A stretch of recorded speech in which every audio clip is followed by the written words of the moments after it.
It's POSH SPICE Entertainment News. I am Priscilla Adeshola and you're live on television Nigerian. Let's get to all of the trending entertainment stories. So yes, our first story is all about Teddy A and BamBam. They had their traditional wedding in Ilaro, Ogun State on September the 7th, and it was amazing. It was lit, it was fire, and there were a lot of their former Big Brother Naija housemates there, including Nina, Sisi, and even Rico Suave. Everybody had a good time. It was super nice. We saw a lot of pictures from the traditional wedding, and I, for one, I'm in love with the fact that Teddy A and BamBam, I love, and they're taking their relationship so far and they're doing so well, and it makes me super happy, and I say congratulations to them on their traditional wedding.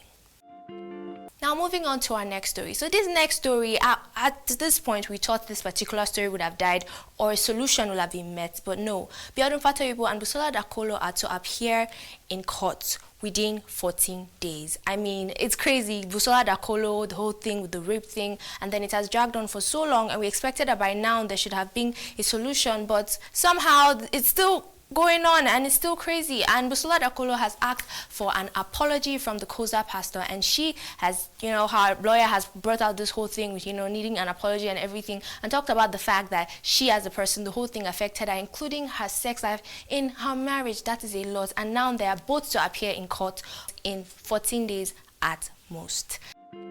Now moving on, so Etinosa, you know that girl, she's, that actress, she's always trying, to be controversial and all of that. Well, she wrote an open letter to Nigerian runs girls. According to her, she said runs girls need to be, put themselves out there as much as they get the chance to be around all of these prominent people, all of these lawmakers, all of these politicians. They should try as much as they can to get them to help the community, help the country. And she also made references to some, women in the Bible like Esther, who she said, did stuff and used her own kind of influence because of her intimate relationship with the king to get him to do something positive for her people. So her advice to them is they should do more of these kind of things. It's very, very interesting because she said it was the Lord that whispered to her. I don't really get this whole thing, but yes, moving on. So now Juliet Ibrahim insinuates she and Ike Ogbonna were a thing. According to Juliet Ibrahim, she said after her first marriage and the breakup and everything, she and Ike Ogbonna got close and they were friends, and then at a point something happened, and after a while, she just insinuated that they were a thing. We heard about Ike Ogbonna's breakup from his wife, and then that's actually interesting since she's coming out with this, and this seems to draw our attention to the fact that she is doing her thing with Ike Ogbonna and his wife is not with him. I don't even know, it's a confusing situation, but whatever. Now moving on, I'm not the father of T-Boss's child, Dino Melai. So yes, there's been this rumor online that Dino Melai is the father of T-Boss's child because she just had a baby. T-Boss tried to keep this whole baby thing under wraps for a while, and then right now, after she had the baby, and then now people are saying that at first it was Ubi Franklin, and now people are saying that Dino Melai is the father of her child, and that is super interesting. Well, he has come out to say he is not the father of her child, and that he congratulates T-Boss on having a baby, and he insists that he is not the father of her child. Now moving on, so Eniola Badmus celebrated her 42nd birthday on September the 7th. So many amazing things happened on the 7th of September. Whose birthday is it? It was so much fun and it was nice, and she shared a lot of beautiful pictures on her Instagram, and it was super cool and super dope. So yes, happy belated birthday. Is that what I should have said? Yeah, happy belated birthday to you, Eniola Badmus. We wish you the best and all of the best. So now moving on, so Tasha says Sheyi is an underachiever. So yes, Tasha found out that Sheyi said something about her late brother taking her success to his grave, and she was not happy about it. And then she talked to him and told him that in his life, there's nothing he can do that will make him achieve what she has achieved at this point, that he's an underachiever, and she said it right to his face. Something came up on Thursday morning, and he came up yesterday. He's like, "Oh, let's have a conversation." I'm like, "Okay, fine. Yes, sure, we can." Which was a mistake totally, because you can't be having a conversation with a drunk. He's drunk every Saturday. He doesn't run out of alcohol during the week, but on Saturdays he's like on 101. So having a convo with him was. So you tried to resolve things yesterday. Is that a lost cause at this point? I didn't get that. What? I said you tried to resolve things last night. Is that a lost cause at this point? No, it isn't. When he's no longer drunk, because I'm sure he has had Jameson this morning. We can talk. Maybe Thursday or Friday when he runs out, because drink is coming tomorrow, because he most definitely ordered today. Then we can talk. But for the now, whatever I had to say yesterday to whomever he spoke to, that's his business. What I have achieved at age 23, at his age, he hasn't achieved it. And if he wasn't for Big Brother, he would not even be close to achieving it. So that's what I'm saying. It's clear. Okay. That's one reason why I like Tacha. You know, she does her thing. She doesn't care about anybody. You know, she doesn't mince words, and she told him.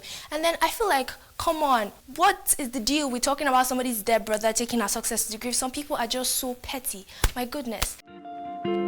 Now moving on, so Bobrisky shows off his 30 million naira Range Rover. So you know about that Range Rover, right? The one that caused all of the controversy. I mean, after the controversy with his birthday and that guy Runsewe, and then afterwards Bobrisky's car, and then all of that drama. Well, right now he has finally gotten custody of the car, and he's flaunting it on social media. He's very, very happy that he has finally gotten the car, you know, in his custody. And then he says that, you know, he was a little bit scared spending so much money on a car, but he did it, and he's super happy because this is like his dream car. So now moving on, so still on Bobrisky, he showed off this police escort after NCAC boss Runsewe says he shut down his birthday party. So yes, there's this video over the weekend going online that Runsewe in an interview said that yes, he was the one that shut down Bobrisky's party and he is not apologizing to anybody about it. Well, yes, Bobrisky also came out to, you know, do his own thing. You know how he does now. He came and then, you know, took a picture with the police escort behind him, you know, in his car, you know, being the shim that he is. And then, you know, very, very interesting. Bobrisky always does his thing, and I hope, you know, he can arrange this whole situation because it's really spiraling. Now, Lillian Esoro reacts to reports that she's pregnant for Blossom Chukwujeku. Well, this particular guy just got separated from his wife, and then now, you know, a lot of people are saying because he and Lillian Esoro are seeing each other that she had a baby, she's pregnant for him. Meanwhile, she has said she's not even dating anybody and she's not pregnant for anybody. So y'all, people on Instagram and social media that just wake up one morning and just make up things, is your business. Now moving on, so Janeda stepped out for the Harper's Bazaar Icons Party in New York in a Kenneth Nicholson powder blue attire. And this attire has caused quite a stir on social media. Janeda is known for his style and everything, but right now people are a little bit confused that what is this outfit about? Like, it's, I don't even know. The outfit is this blue thing that he wore. It seemed like he had maybe a theme to it or something, I don't know, but I just feel like Janeda doing his thing. Yeah, he's trying out new stuff. We've never seen him dressed like this before. I think that's why everybody is like, what are you wearing? But yeah, Janeda, what are you wearing? I feel like you could have worn like a tee and, you know, a really, really nice blazer or something, or maybe even all of those your, you know, classic man outfits which you have dropped recently. Why? I was really liking it. Now moving on, so Paris Jackson and 50 Cent's back and forth. This is a crazy story. So yes, Paris Jackson, she called out 50 Cent after he said something on social media about her father, Michael Jackson, and compared him to Chris Brown and said he has never seen Michael Jackson move like that before. And then afterwards, you know, Paris Jackson called him out saying he should not be saying stuff like that, blah, blah, blah, blah, blah, blah, blah, blah, blah. And then they kept going back and forth. And then the whole situation is crazy. At some point, she said that she's not even, you know, she's not hitting on Chris Brown, that he's a man, that it's 50 Cent, that she's, you know, calling out and everything. And I feel like Michael Jackson, in his rights, is a legend, and his dance is amazing. We cannot get over Michael Jackson's dance moves and everything. So 50 Cent coming to compare Chris Brown and Michael Jackson, in their rights, they're both amazing dancers. So I don't know why you have to compare them. I mean, yes, I'm on Paris Jackson's side. You don't call out a girl's dad and say something like that. Yes, you behave yourself. People don't do things like that. Yeah, so this comes to the end of this episode of Entertainment News on POSH SPICE. I'll see you next time.